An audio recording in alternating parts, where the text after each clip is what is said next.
বিশ্বনবীর জলিল কদর এক সাহাবী ছিল হযরতে সাদ রাদিয়াল্লাহু আনহু নাম। আল্লাহর নবী বললেন, সাদ মদিনার সবচেয়ে বড় ধনী লোক ওমর ইবনে ওয়াহাবের মেয়ের সাথে তোমার বিয়ের বন্দোবস্ত করে দিব। চ্যানেল ঝাড়ফুঁক চিকিৎসা, সকল রোগের শিফা, কোরআনের শিফা। সাবস্ক্রাইব করুন এবং পাশে থাকুন। ধন্যবাদ। হযরতে সাদ, আল্লাহর নবী বললেন, সাদ তোমাকে চিন্তা করতে হবে না, কোনো চিন্তা নাই, কোনো টেনশন নাই। আমি তোমার জন্য আমি সুন্দরী মেয়ে দেখে রাখছি, তার সঙ্গে তোমার বিবাহে আমি দিব। সাদ বললেন, হুজুর আমি তো খুব গরিব মানুষ, আমার তো থাকার জায়গা নাই, কে আমাকে মেয়ে দেবে? কেউ আমাকে মেয়ে তো দিবে না। হযরতে সাদ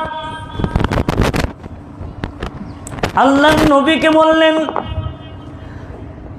আল্লাহর নবী বললেন, সাদ মদিনার সবচেয়ে বড় ধনী লোক ওমর ইবনে ওয়াহাবের মেয়ের সাথে তোমার বিয়ের বন্দোবস্ত করে দিব। সাদ বললেন, ইয়া রাসূলুল্লাহ, ইয়া হাবিবাল্লাহ, হুজুর দেখেন আমি তো গরিব মানুষ, থাকার জায়গা নাই। ওমর ইবনে ওয়াহাব তো ধনী, তার মেয়ের সঙ্গে আপনি আমাকে বিয়ের বন্দোবস্ত করবেন, এটা হতে পারে না। আল্লাহর নবী বললেন, সাদ রে তুমি চিন্তা করো না, ওই ধনী মেয়ের সঙ্গে আমি রাসূল তোমার বিবাহ দিয়ে দিলাম, দিয়ে দিলাম। আল্লাহর নবী বললেন, সাদ তুমি যাও মদিনায়, মদিনায় গিয়ে ওমর ইবনে ওয়াহাবের মেয়ে ওমর ইবনে ওয়াহাবকে তুমি জানিয়ে দাও। তাই নাকি? যাও। চলে গেলেন।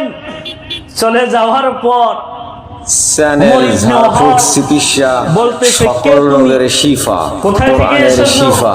সাবস্ক্রাইব করুন এবং পাশে থাকুন। ধন্যবাদ। তাই নাকি? হ্যাঁ, আল্লাহর নবী আমাকে পাঠিয়ে দিল। কেন? কি জন্য পাঠিয়ে দিল? কি জন্য আল্লাহর নবী তোমাকে পাঠালো? খাটো মানুষ, কালো, গায়ের মধ্যে বসন্তর দাগ, ও নিজে বিয়ের প্রস্তাব নিয়ে ওই বড়লোক ধনীর বাড়িতে, ওমর ইবনে ওয়াহাবের বাড়িতে ওয়াহাবকে বলবে। কথা আসে কিন্তু মুখ দিয়ে বাহির হয় না। আমি যদি বলি, সে যদি আমাকে ধমক দেয়, আমার তো কোনো নাই, অর্থও নেই, সম্পদ নাই, বাড়িও নাই, গাড়িও নাই, কিছুই নাই। ওমর ইবনে ওয়াহাব বললেন,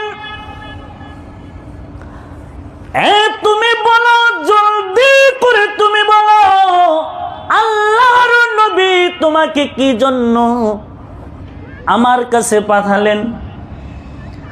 সাদ বলে ফেলল, আল্লাহর নবী পাঠাইছেন আপনার নাকি সুন্দরী মেয়ে আছে, ওই মেয়েকে আমাকে বিয়ে দেওয়ার জন্য প্রস্তাব পাঠালেন। বলতেছে,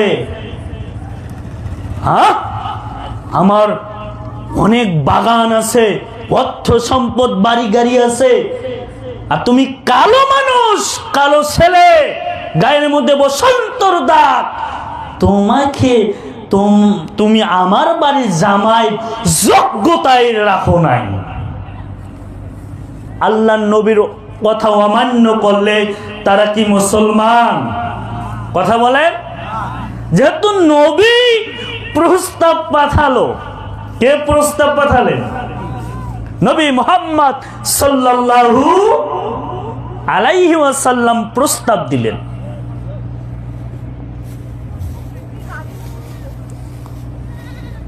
হযরতে আল্লাহর নবী বসে আছেন,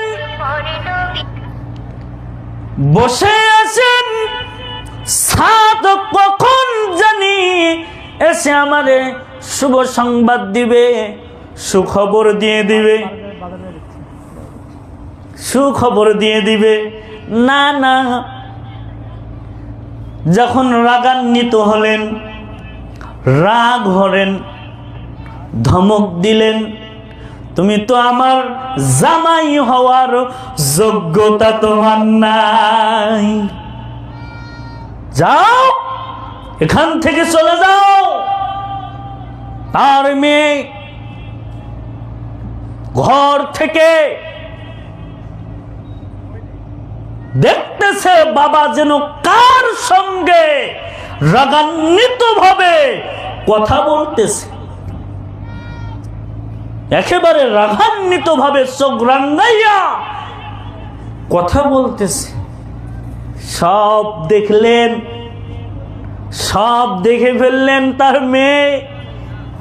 মেয়ে যখন দেখলেন, আশ্চর্য ব্যাপার, আমার বাবা আল্লাহর নবী যেখানে প্রস্তাব দিলেন, এই প্রস্তাবটা বাদ দেওয়ার মতো কারো শক্তি নাই। আমার বাবা প্রস্তাবটি নাকচ করলেন, কারণটা কি? আমার বাবা কি কোরআন পড়ে নাই? আল্লাহ তো কোরআনই দিয়েছেন, লা ইউমিনুনা হাত্তা ইউহাক্কিমুকা। মুসলমান যতক্ষণ পর্যন্ত রাসূলের সিদ্ধান্ত, রাসূলের ফয়সালা মেনে না নেবে, কশ্চিন কালো মুসলমান তারা নয়। বলেছেন কে? আল্লাহ সুবহানাহু তাআলা। আমার বাবা কি কোরআন পড়ে নাই? প্রস্তাবটা নিল না কেন? প্রস্তাব তো কেউ দুনিয়ার রাজা বাদশা পাঠায়নি, যেখানে স্বয়ং রাসূল নিজেই ঘটকি সেজে প্রস্তাব দিল, বাবা কি দ্বিমত পোষণ করলো কেন? তার বাবা ঘরে গেল, ছেলেকে যখন রাগান্বিত ভাবে এরকম কথা বলে, ছেলেকে পাঠাইয়া দিলেন, সাতকে পাঠাইয়া দিলেন।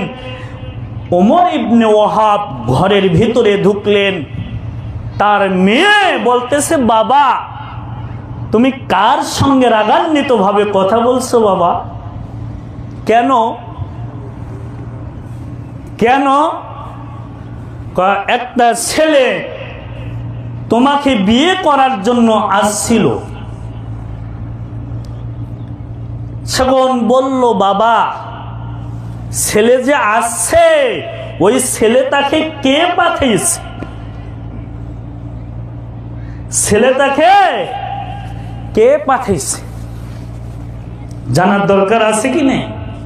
পাঠাইছে তো নবী মুহাম্মদ, কথা বলেন, সাল্লাল্লাহু আলাইহি ওয়াসাল্লাম প্রস্তাব পাঠালো। এই প্রস্তাবটা গ্রহণযোগ্য তারা মানল না। তারা কি মুসলমান? দেখেন কোথায় কোথায় আসতেছে। সাত যখন আল্লাহর নবীর কাছে এসে বলল, ইয়া রাসূলুল্লাহ তারা তো মানে নাই। প্রস্তাব দিলাম, তারা তো রাগান্বিত হয়ে গেল, রাগ হয়ে গেল, আমাকে পাঠিয়ে দিলেন।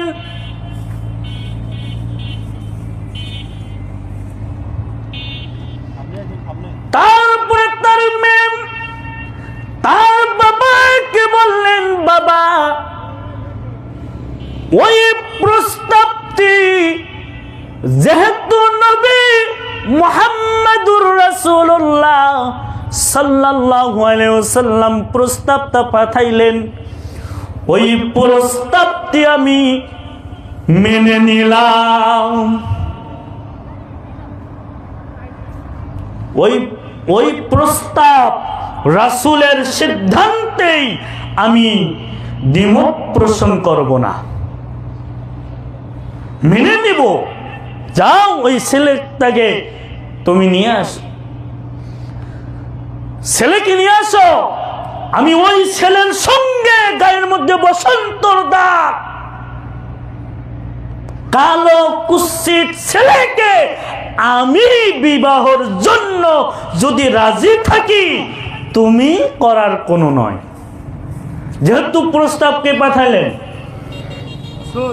রাসূল মুহাম্মদ সাল্লাল্লাহু আলাইহি ওয়াসাল্লাম, প্রস্তাবকে পাঠালেন।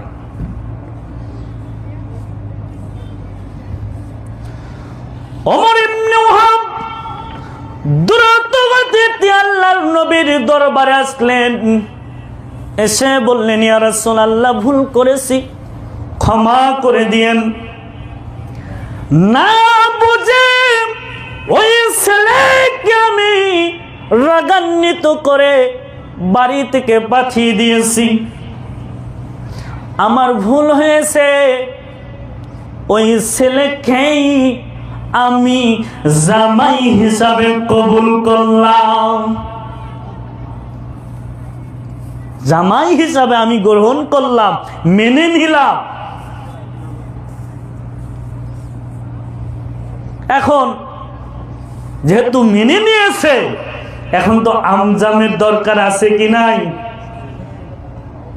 আজকে তো তাকুয়া ওয়ালা ছেলেকে দেখে না, দেখে কি চাকরি আছে কি নাই, সরকারি চাকরি আছে কি নাই। এই ছেলেকে আমরা দেখি কি দেখি না? হ্যাঁ, সরকারি ওয়ালা চাকরির ছেলে, ওই ছেলে জান্নাতে যাওয়ার কারণ হবে না, হবে হাফেজ ছেলে। কথা বলেন, হাফেজকে যদি জামাই বানাই, তাহলে আপনার কপাল খুলল। এগুলো তো মাদ্রাসাত পড়িয়া কোনো লাভ নাই, এরা কামাই করে আমার মেয়েকে পুষতে পারবে না, এগুলো ছেলে দেওয়ার দরকার নেই। সরকারি চাকরি আছে কি নাই? বিমান বাহিনীতে চাকরি করে কি করে না? কথা বলেন, এরকম আছে কি নাই? সম্মানিত উপস্থিতি, সাতকে প্রস্তাব যখন সাত মানলেন, ওমর ইবনে ওয়াহাব মানলেন। আল্লাহর নবী সাতকে বললেন, সাত এখন মোহরানা ধার্য করতে হবে। সাত বললেন, ইয়া রাসূলুল্লাহ, মোহরানা সংগ্রহ করা আমার পক্ষে তো সম্ভব নয়, আমি তো গরিব মানুষ, আমার বাড়িতে তো কোনো কিছুই নাই, কিভাবে আমি 600 দিরহাম জোগাড় করব? আল্লাহর নবী অন্য সাহাবী মিলে আল্লাহর নবী মুহাম্মদুর রাসূলুল্লাহ সাল্লাল্লাহু আলাইহি ওয়াসাল্লাম 600 দিরহাম ধার্য করলেন, জোগাড় করলেন। করার পর কেনাকাটা করার জন্য সাত বাজারে গেলেন। কোথায়? বাজারে কেনাকাটার জন্য সাত বাজারে পৌঁছলেন, পা দিলেন, কেনাকাটা করবে। এমন অবস্থায় দাগ আসলেন, জেহাদের দাগ চলে আসলো। কিসের দাগ? জেহাদের দাগ। কার সঙ্গে? কাফের মুশরিকদের সঙ্গে জেহাদের দাগ যখন চলে আসলো, সাদ রাদিয়াল্লাহু কেনাকাটা, বিয়ের কেনাকাটা করলেন না, তিনি অস্ত্র জোগাড় করলেন। কি জোগাড় করলেন? জেহাদে যাওয়ার জন্য তরবারি জোগাড় করলেন। তরবারি নিয়ে জেহাদের ময়দানে নামলেন। জেহাদ করতে করতে কাফের মুশরিকদেরকে জাহান্নামে পাঠিয়ে দিয়ে তিনি শহীদ হয়ে আল্লাহর জান্নাতে চলে গেলেন। সুবহানাল্লাহ। ইন্না লিল্লাহি ওয়া ইন্না ইলাইহি রাজিউন। দূর থেকে দেখলেন কার যেন লাশ পড়ে আছে। সাহাবীরা এগিয়ে গেলেন। আল্লাহর নবী, সাহাবীরা একটু অগ্রসর হলেন। হওয়ার পর দেখলেন এটা তো সাদ রাদিয়াল্লাহুর লাশ। মাথার মগজ, মাথার টুপি ভেঙ্গে মগজ বাহির হয়ে গেল। আল্লাহর নবী আসমানের দিকে তাকালেন, তাকাইয়া হাসলেন। আসমানের দিকে তাকাইয়া কিন্তু রাসূল কাঁদতেছে, হাউ হাউ করে কাঁদলেন। হযরত আব্দুল্লাহ বাবা সাহেব আল্লাহর নবীকে জিজ্ঞেস করলেন, হুজুর আসমানের দিকে তাকাইয়া আপনি হাসলেন, আসমানের দিকে তাকাইয়া আপনি কাঁদলেন, কারণটা কি হুজুর? আপনি আমারে বলে দিন। আল্লাহর নবী বললেন, সাহাবীরা আমি ওই যে সাতের দিকে তাকাইয়া কাঁদলাম, তার তো বাসর সজ্জায় রাত্রি, তিনি তো পদাঘাত করে বাসর করতে পারল না। আমি এই জন্য কাঁদতেছি। আর যে আসমানের দিকে তাকাইয়া কাঁদলেন, এর কারণ কি? আল্লাহর নবী ওই যে আবু লাবাবা বললেন, হুজুর কি কারণে হাসলেন, কি কারণে কাঁদলেন, কারণটা কি হুজুর আমরা জানতে চাই। আল্লাহর নবী বললেন, ও আবু লাবাবা আমি কি জন্য কাঁদলাম আর কি জন্য হাসলাম? কারণ হচ্ছে আমি হাসলাম ওই জন্য ও তো শহীদ হয়ে গেছে, আল্লাহর জান্নাতে চলে গেছে, এই জন্য হাসলাম। আর কাঁদলাম এই জন্য ও যে বাসর করতে পারল না, নতুন বিবাহ করে আমার প্রেমে মতহারা হয়ে ও তো বাসর করতে পারল না, এই জন্য আমি কিন্তু কাঁদলাম।